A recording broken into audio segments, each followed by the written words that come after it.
पो ने Francis sergeant ऑस्गूड की कई कविताओं को भी छापा। समय समय पर लोकप्रिय महिला लेखिका और अमेरिकी कवयित्री में उनकी कई लघु कथाओं को संशोधित और पुनर्प्रकाशित किया गया। ऑस्गूड ने पो के साथ एक प्लेटोनिक संबंध साझा किया। उनकी कविताओं के जवाब में लिखी गई कई कविताओं में ए वैलेंटाइन 1846 सबसे उल्लेखनीय है। जुलाई 1845 में एक अमेरिकी प्रकाशक और जीवनी लेखक एवर्ट ए ड्वेकिनक ने टेल्स में शामिल की जाने वाली कहानियों के चयन में पो की मदद की। हालांकि पो ड्वेकिनक की पसंद से संतुष्ट नहीं थे। टेल्स विली और पुटमैन द्वारा प्रकाशित एक सफलता थी। 19 नवंबर 1845 को the Raven and other poems को उसी प्रकाशक द्वारा प्रकाशित किया गया था। Miss Elizabeth Barrett, Robert Browning की भावी पत्नी, को समर्पित इस संग्रह में नई कविताओं के अलावा उनकी कई पुरानी कविताओं के संशोधित संस्करण भी शामिल है। इसने उन्हें महत्वपूर्ण पहचान दिलाई। जनवरी 1846 में ब्रॉडवे जर्नल विफल हो गया और प्रकाशन बंद हो गया। पो और वर्जीनिया को न्यूयॉर्क के फोर्डहैम में एक कॉटेज में स्थानांतरित कर दिया गया, जहां वर्जीनिया का स्वास्थ्य बिगड़ गया। पो ने अप्रैल 1846 में अपना निबंध द फिलोसफी ऑफ कंपोजिशन प्रकाशित किया। अपनी कविता द रेवन की रचना की प्रक्रिया का विवरण देते हुए निबंध उनके सिद्धांतों और विषयों का परिचय देता है और समझाता है। पोस के अनुसार साहित्यिक रचनाएं छोटी होनी चाहिए, जिसमें की सीमा हो सिंगल सिटिंग। विश्लेषणात्मक और व्यवस्थित रूप से लिखा, उन्होंने सहजता और अंतर्ज्ञान की अवहेलना की, प्रभाव की एकता का निर्धारण करने के बाद। वर्जीनिया पो ने 30 जनवरी 1847 को अंतिम सांस ली, जिससे पो परेशान हो गए। उनकी मृत्यु के बाद उन्होंने कवि को लुभाने की कोशिश की। सारा हेलर विटमैन, जिन्होंने पो की कहानियां लिखी, उनके लिए लिखा और उन्होंने उसे प्रस्तावित करने से पहले कई पत्रों और कविताओं का आदान प्रदान किया। हालांकि उसने प्रस्ताव स्वीकार कर लिया और शादी की तारीख ने तय कर ली। पो के नशे और अप्रत्याशित व्यवहार के कारण उनका रिश्ता उससे पहले समाप्त हो गया।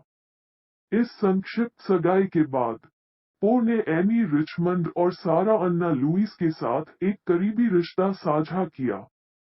उन्होंने दोनों के साथ पत्रों का आदान प्रदान किया और प्रत्येक के लिए छंदों की रचना की। में आक 1848 पो ने यूरेका ए प्रोज पोअम प्रकाशित किया। गैर कल्पना के उनके सबसे लंबे काम ने ब्रह्मांड को समझाने का प्रयास किया और ब्रह्मांड और ईश्वर के साथ मनुष्य के संबंधों पर भी चर्चा की। उनका अंतिम प्रमुख कार्य यह अच्छी तरह से प्राप्त नहीं हुआ था। अपने अंतिम दिनों के दौरान नशे में और दरिद्र, पो बाल्टीमोर की सड़कों पर घूमते रहे, पागल हो गए। 7 अक्टूबर 1849 को वाशिंगटन कॉलेज अस्पताल में उनका निधन हो गया और उन्हें वेस्टमिंस्टर हॉल में दफनाया गया। उनकी मौत की वजह बने हालात एक रहस्य बने हुए हैं। 9 अक्टूबर 1849 को ग्रिसवॉल द्वारा न्यूयॉर्क डेली ट्रिब्यून में एक लंबा मृत्युलेख प्रकाशित किया गया था। उद्धरण चिन्ह ...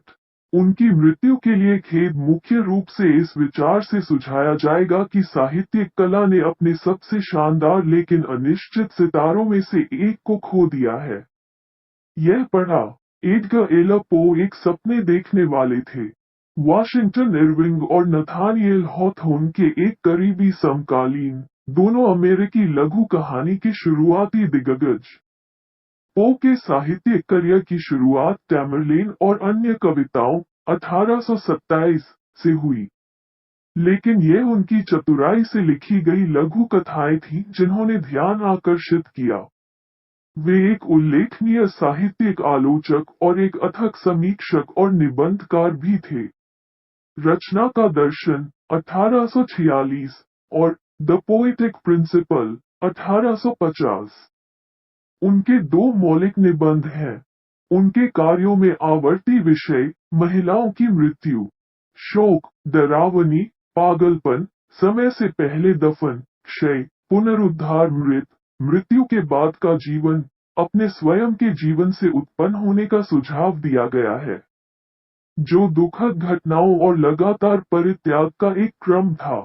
पो ने कुशलता से इन विषयों को अपने सूक्ष्म भूखंडों में बुना और आतंक और अंधेरे रोमांटिकवाद की भयानक दुनिया को जीवित कर दिया अपने शब्दों की पसंद के माध्यम से।